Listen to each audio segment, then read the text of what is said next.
Americans for Prosperity is committed to breaking barriers across the country, and Americans for Prosperity is growing across North Dakota. By calling on lawmakers to reduce taxes, spend less, improve health care, and provide second chances, we can empower all North Dakotans to rise. We're fighting for you. Join us today so we can make North Dakota the best state to live, work, and raise a family. Americans for Prosperity paid for this ad.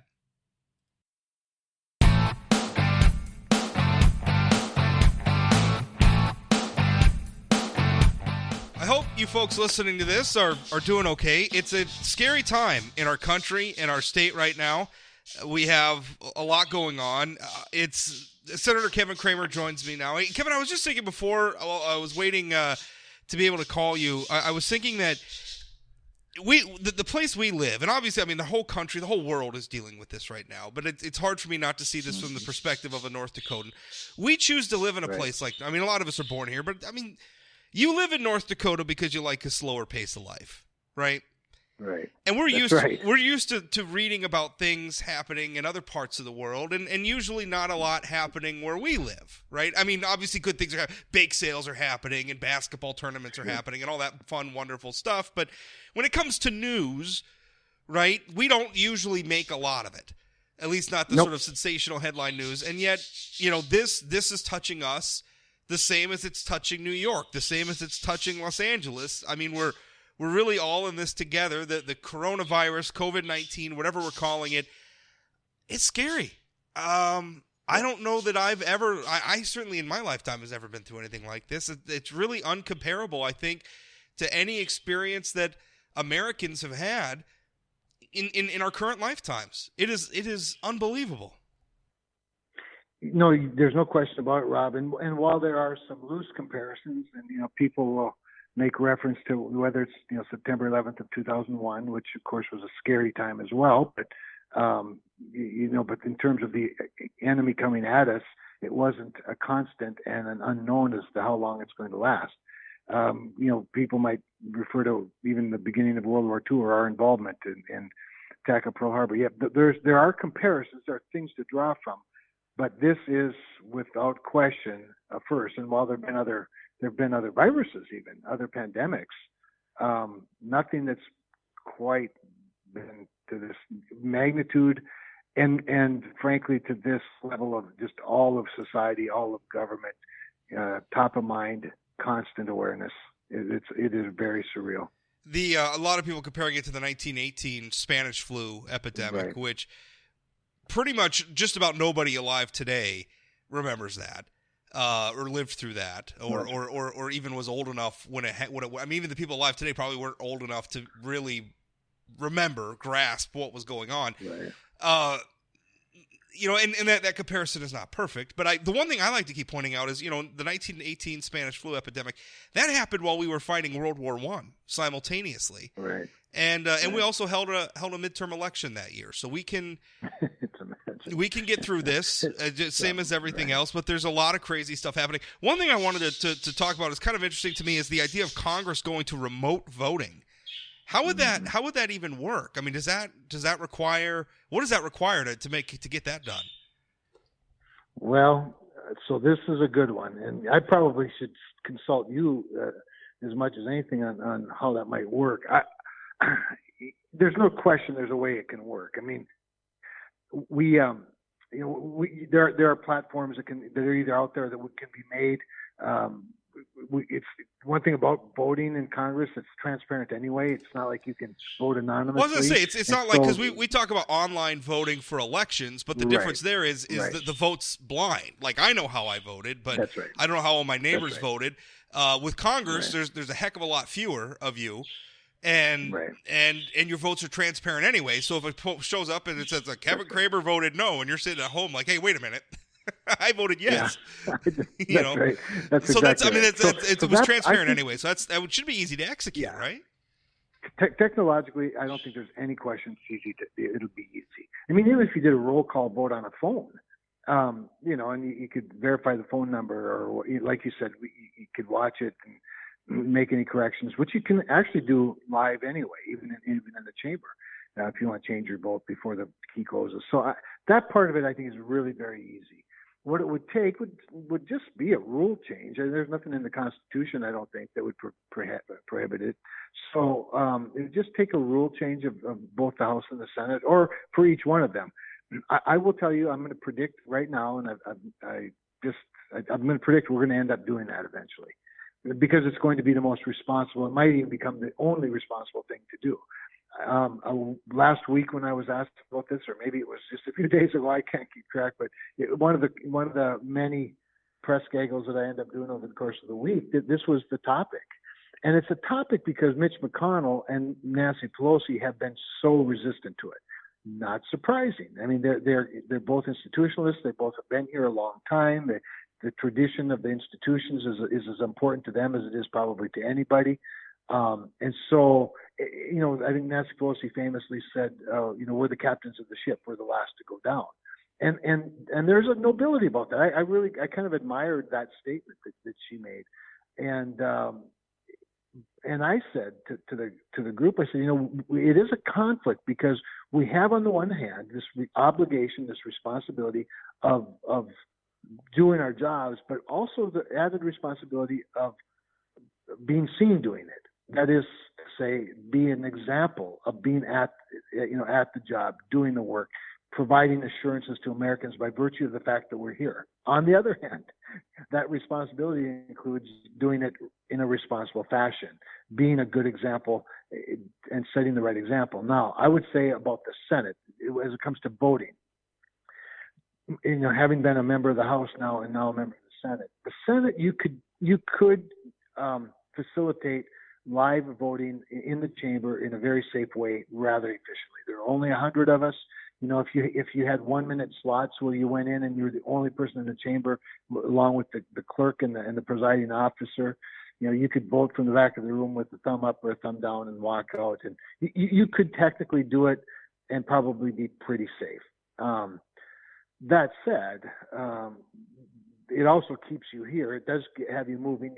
You are going to walk by police officers. You're going to, you're out and about. So the House would be harder. 435 people, one at a time. That'd be you could do two at a time. You could even do 4 or 5 at a time, I suppose. But it becomes fairly impractical at that point. So I'm just predicting, Rob, I really believe that this clash of generations, the clash of cultures that you see in the House and the Senate will eventually result in us doing this. And it'll be a one-time deal, or it'll be only for this emergency, or maybe it'll be but it will be the beginning of something, because once you prove it can be done, if you don't mind, I've really thought a lot about this, and I've talked to a lot of people about it, Rob. The fear that some people have, the traditionalists have, is that it could become too convenient.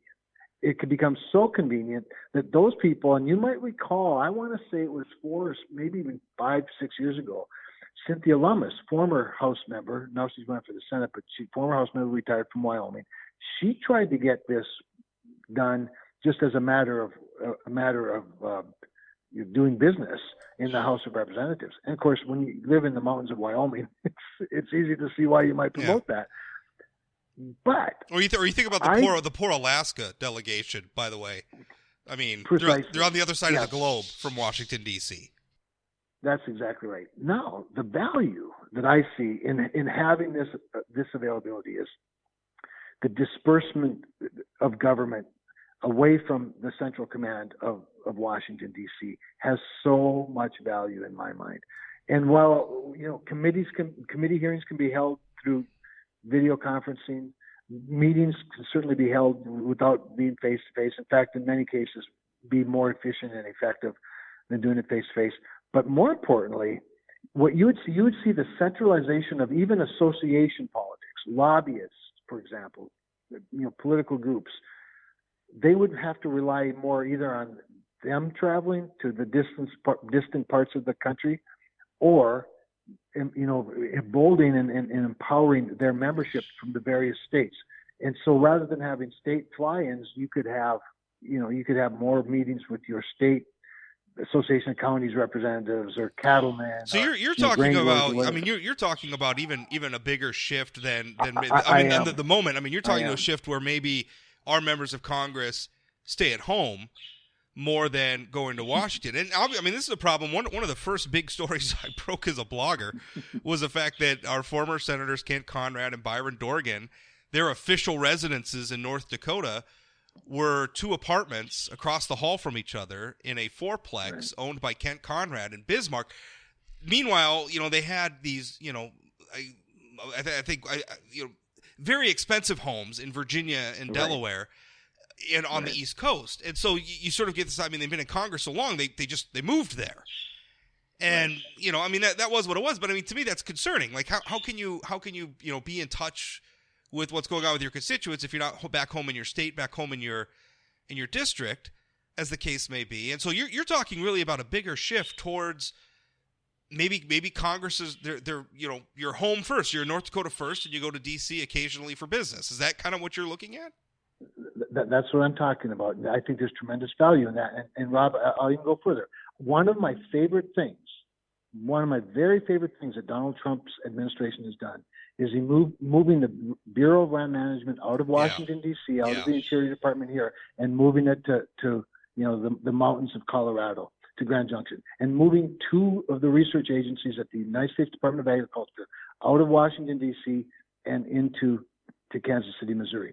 Now, that is great because and by the way, of course, the union went berserk, the employees went berserk, and they all made all this news. And we read all these trades about what an upheaval it was. To which I say, you don't have to move if you don't want to, or if you like your job, you can move. That's the government doesn't exist to employ people. The government exists to serve people. And so I'm just saying the benefit of this, and this is going to sound like heresy if Mitch McConnell ever listens to this podcast, but I'm sure he listens. I'm sure he listens I'm sure he listens all the time. I'd like to think that anyway. Yeah. Well, I think that's. I mean, this is such. I mean, coronavirus is obviously the impetus for this discussion, but I think there's such a larger thing here. If we could move a lot of these, there's no. In the 1940s, maybe it made sense that everything had to be, or the 1800s, it made sense everybody had to be in the same place because communication was slow, and it just made sense. Everybody had to be there, but communication is not slow anymore. In fact, sometimes I think it's almost too fast. but we are. I mean, this is where we're at now, and so here it makes a lot of sense if we could disperse some of these. For another thing, real estate is a hell of a lot cheaper out here in flyover country than it is in many places on the East Coast. I mean, a lot of this stuff could be dispersed. We could save money. We could bring some jobs to some areas. I think that's a win all the way around. And suddenly the federal government's more accessible. The federal government's then more responsive. But I will tell you this.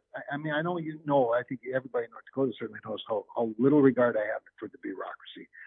But this bureaucracy out here, it needs to be broken up too. And by the bureaucracy, I don't even just mean the government. I'm not even just talking about the executive branch and administrative agencies. I'm talking about Congress itself, congressional committees, congressional staff.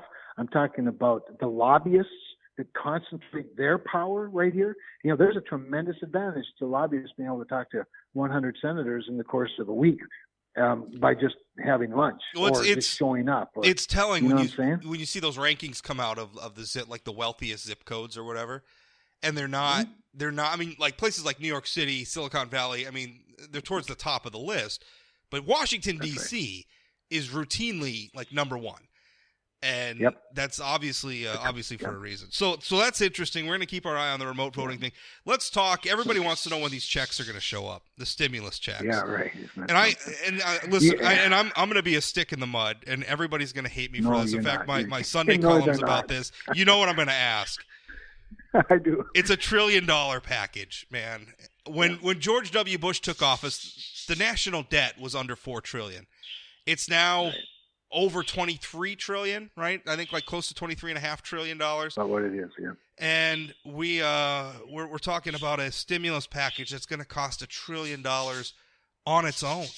I remember Republicans griping about under the Obama administration, and even conservatives griping under the Bush administration. We were just mailing checks out to people. I hear you talking about stimulus spending. We're going to put money into roads and bridges and all this stuff to stimulate the economy. And listen, I mean, I'm not against spending on roads and bridges. We're all using them. If the roads and bridges need money, let's spend it. But on the other hand, I'm thinking, didn't we reject a lot of this thinking? Does this stuff actually help? Well, there's serious debate about whether it helped at all in the Obama stimulus package, where they did exactly this, and this is starting to look a lot like that. My point about doing a highway bill as part of a stimulus is that that's a function the federal government already has, a responsibility we already have, and eventually we're going to pass one anyway. Let's use the moment. And by the way, I really think stimulus is the wrong word. What we're talking about now is providing a floor to allow the economy just to maintain, keep employers and employees as connected as we can until we come out of this on the other side. Because to be honest, Rob, the supply chain and the value chain, the global supply chain in particular, are so busted up now. And through government mandate at the federal, state, and local levels, we are shutting down the economy. By and large, that's what we're doing. But due to no fault of the industries at all. So I think this is different in the sense that I think we'd have to provide some sort of a safety net so there is an infrastructure, an economic infrastructure at the other end of this. I'm just saying in terms of a stimulus, and of course this was a couple of weeks ago that I wrote this piece that appeared on FoxNews.com to make the point that if we're going to, quote, stimulate the economy, then let's do something government's already supposed to do. Sure. And let's expedite this process. And well, that makes if we're going to go further in debt, by the way, then let's build more bridges. But so to that point, your other question though is when are the checks coming out? And this debate, I would say, is close to over. But when I say this debate, I mean whether or not we should even do it. I am not a big fan of it. And what the president is providing, what he's suggesting is, you talk about $1 trillion piece of legislation. Half of that trillion would be direct checks in his plan. Now, that's not quite the Senate plan that the Senate Republicans have laid out, and we're in the process of negotiating it now with the Democrats. But I do think the idea of at least one tranche of, quote, stimulus, that is to say money directly in the hands of middle-class Americans, is probably a foregone conclusion. And there'll be a lot of people to varying degrees holding their nose or gagging while they vote for it as part of a larger package. But you asked when, and the goal is to do it by April 6th, is to have the money direct deposited in accounts by April 6th.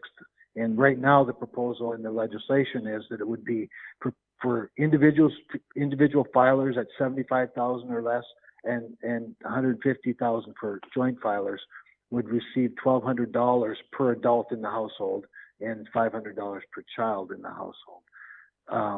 So, obviously, you can do the math to figure out how much that is. To me, in this scenario, Rob, I don't really think, I'm not sure it's that helpful because people can't buy much right now. And if we can get some other things done, forbearance, for example, on utilities and mortgage and other things that the government can work directly through banks and whatnot. There's not a lot of money, not a lot of things to spend money on, and to the degree you can travel, which you just about can't anymore. Gasoline is going to be, getting cheaper by the day, unless we can do something about the price of oil. I mean, there are some people out there. I mean, I was just reading a headline, like 200 or 300 people in oil workers in North Dakota have already been laid off. Right.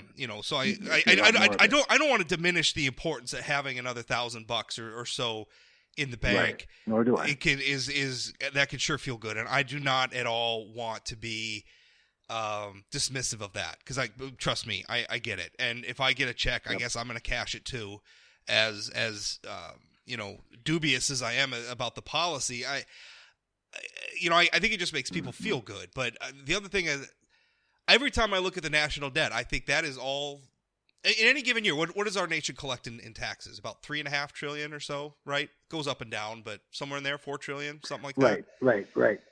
So right. So we're overspending that by $0.5 trillion to $1 trillion. Right. Year, so I look at the national debt, and that represents all the taxes that everybody alive today is probably going to spend and pay in their lifetime. Right. Mm-hmm. We're spending our grandchildren's money now, like mud taxes that they haven't even paid yet. And I mean, as bad as this is and as scary as this is, have we just lost sight of do we even care about the national debt anymore? It seems like nobody is talking about it anymore. I would agree that there seems to be less concern about it than there used to be, or maybe there never has been that much, and we just have talked about it more. I think in this particular instance, it has taken especially taken a backseat because the crisis in front of us is so much scarier than the crisis way in front of us, and that being the debt and the deficit. And that may even be appropriate, but it doesn't excuse why we're at $23 trillion now that we find ourselves in this scenario. I think, as Stephen Mnuchin, I think, said to us a few days ago in response to this question, he said, if we don't fix this crisis, it'll be far, far worse. If we can get through this crisis and keep our economy intact, we can work on fixing the debt later. Well, that's a great soundbite, but I'm not sure that, we have to get to fixing that debt. And there are a group of us working on it, but as you and I have talked many times, that's going to require us to get to the mandatory side of the ledger that politicians are very scared to talk about. But I am part of a small group. I think there are about 8 of us now that are working specifically on that side of the ledger, that being the mandatory side, the entitlement side of the ledger, because we're going to be insolvent very soon. I mean, Medicare is going to be insolvent in like 6 years, and Social Security 10 years after that if we do nothing. But yes, the debt takes a far backseat to this crisis in pretty much everybody's mind right now out here. There is an argument to be made that if we attended to the debt in good times, right, when the sun's shining and things are going pretty well, if we controlled our spending then, we would have more capacity maybe to hit the panic button and to do some of this stuff, and it wouldn't be such a big deal. No question about it. Again, exactly right. I have a feeling when my Sunday column comes out, I'm going to get a lot of blowback from people saying that you don't care or whatever else, and I care about our capacity to be able to respond to things like this, and if we're carrying around a crushing level of national debt, our ability to respond is diminished. That's my point. Anyway. Right. Well, but just imagine this, though. Throw on top of that, Rob, what the Federal Reserve has been doing. I mean, interest rates now, the Fed rate at 0, putting $500 million a day, basically, into $500 billion a day into markets, into liquidity for the market, for banks, doing quantitative easing, buying all these credit instruments and just making tons of money available to banks, and all of that means that's literally the printing of money, or at least figuratively the printing of money. That's not going to be without some consequence at some point either. But everybody's doing everything they can to shore it up. What's going to look like 6 months or a year from now is probably anybody's guess. But it's sort of all hands on deck, and there's a tendency, particularly in this one, there's a tendency to presume the worst case scenario and try to do all we can to prevent that. I am not going to use the term silver lining about the coronavirus because there is none. Right. This is terrible, and I wish we weren't going through it. That's right. But I hope that we can have a debate as we're waiving some of these regulations right now, like we're like some of the occupational licensing in the medical industry, and we're saying, hey, let's have some reciprocity, things like that. Yep. Maybe those rules don't need to come back when this is over, ever. Like maybe we could look at just making some of that permanent. I'm really looking forward to it. Now's not the time to have that debate. Right now we're just coping, but I hope as time goes on we can say, hey, maybe some of these rules we got rid of, maybe we never needed them. Well, there's a lot of them, and I have some regulations I'm getting rid of in this bill, frankly, at least during the emergency declaration. Maybe they could become permanent. And I'll just give these some sort of nerdy, but they're pretty simple.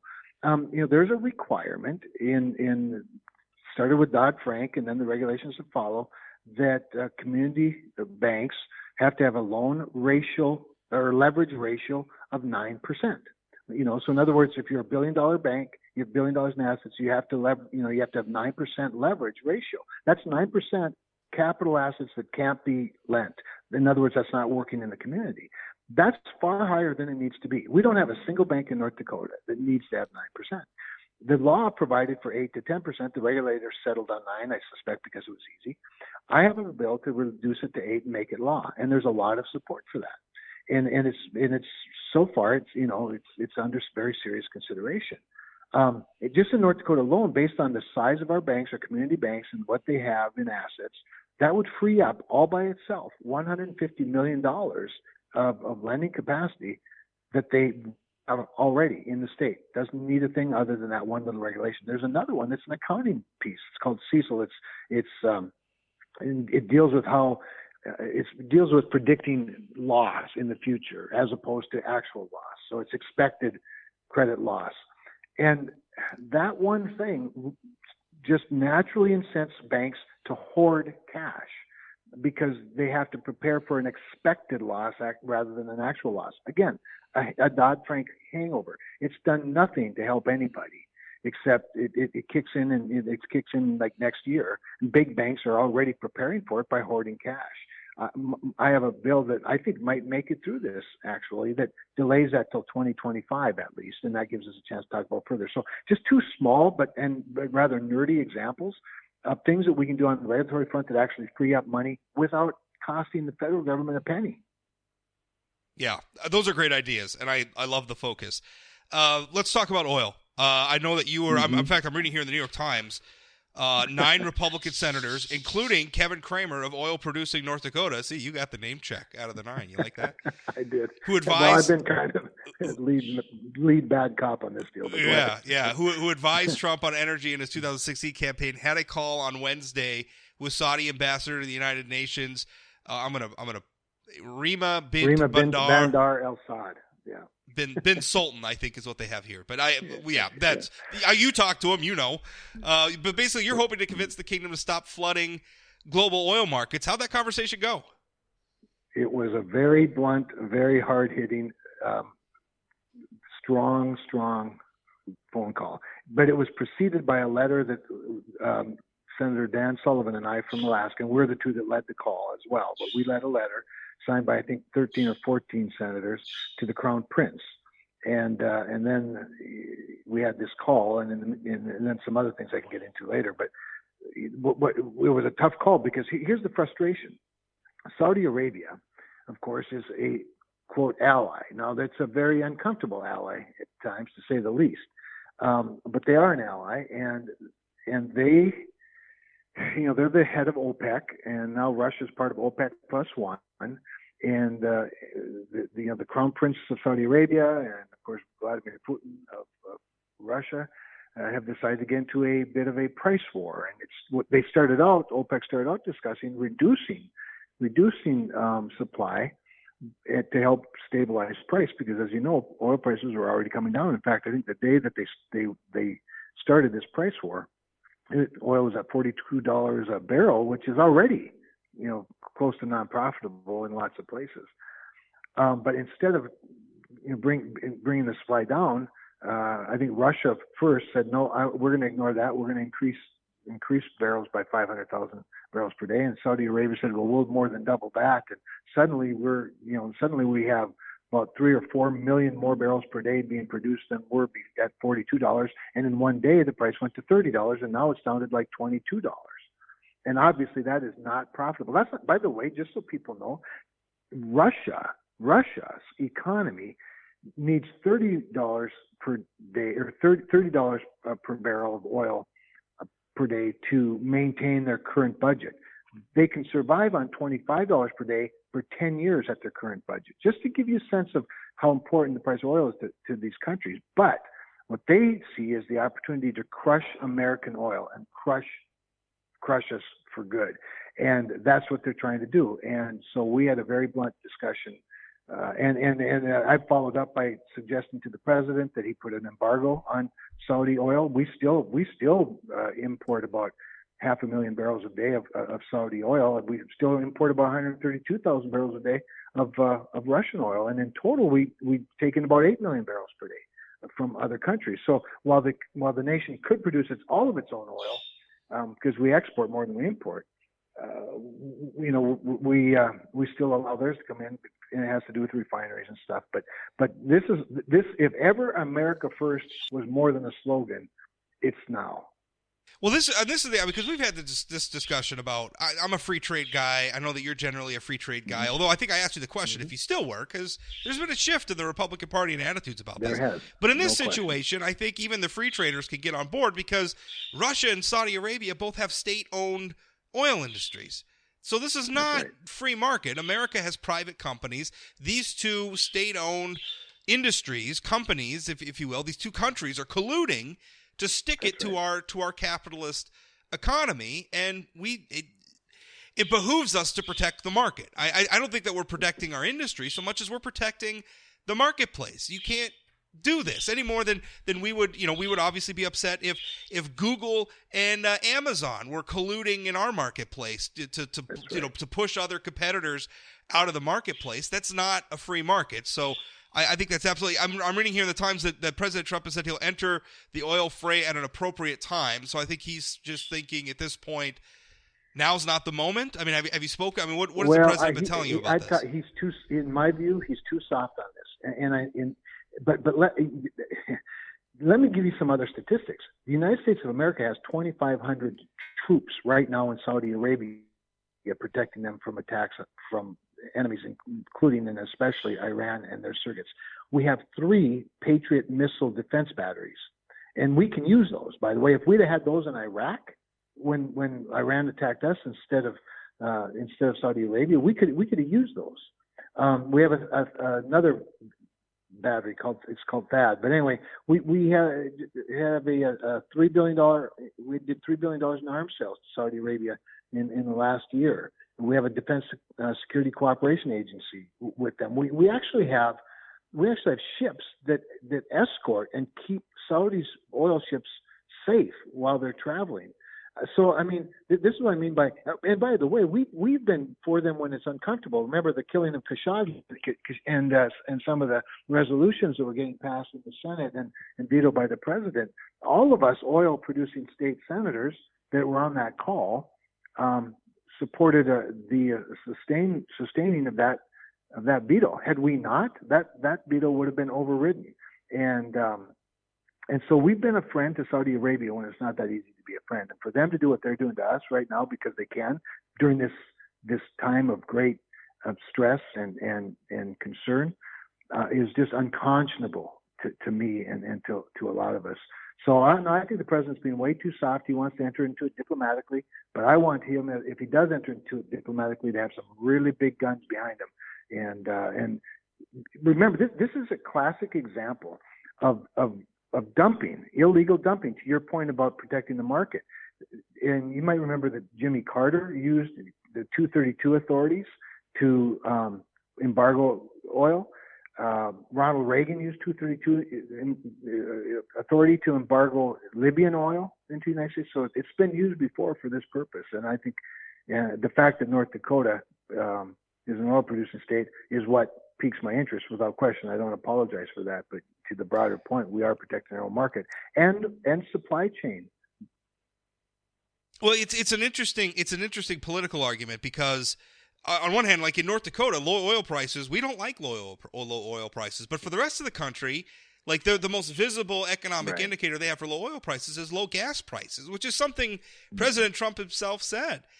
Yes, basically, he said, we were trying to find a medium ground, but he's also noting, hey, right now, a lot of people are enjoying the low gas prices as they're dealing with a lot of other things with coronavirus. So, and let's face it, the American oil industry, unfortunately, is not the most sympathetic group of people in terms of the overall American public. There's a lot of things we can get into about that. So that's going to be an interesting thing. But their role in the economy cannot be questioned, in my view. I mean, maybe questioned, but it would be wrong because even during the very slow recovery of the Obama years, the bright spot was oil. And so it's such a big part. Commodities are such a big part, of course, of North Dakota's economy, but they're a big part of the American economy. And it'd be a shallow victory to have low-priced gasoline, but not have an oil industry left in our country and providing the jobs. It's kind of like being for low-priced food, but we like corn and wheat and cattle to be very high-priced. Well, it's great to enjoy the low oil prices until we're not producing nearly as what we destroy the American oil industry, and then Saudi Arabia and Russia jack their prices back up. Because, by the way, that's the end game. It's not for them just to sell lots of oil at low prices. Their end game is to drive the shale oil producers out of the marketplace, recapture market, and then jack prices back up so they can make lots of money. That's right. So we need to stop that from happening, and that's in every American's interest, I think. Kevin, I've used up enough of your time. I know you're a busy man. Thank you so much for making time for this. My pleasure. You're busy too. Yeah. Thank you. Thank you. All right, stay safe. Bye-bye.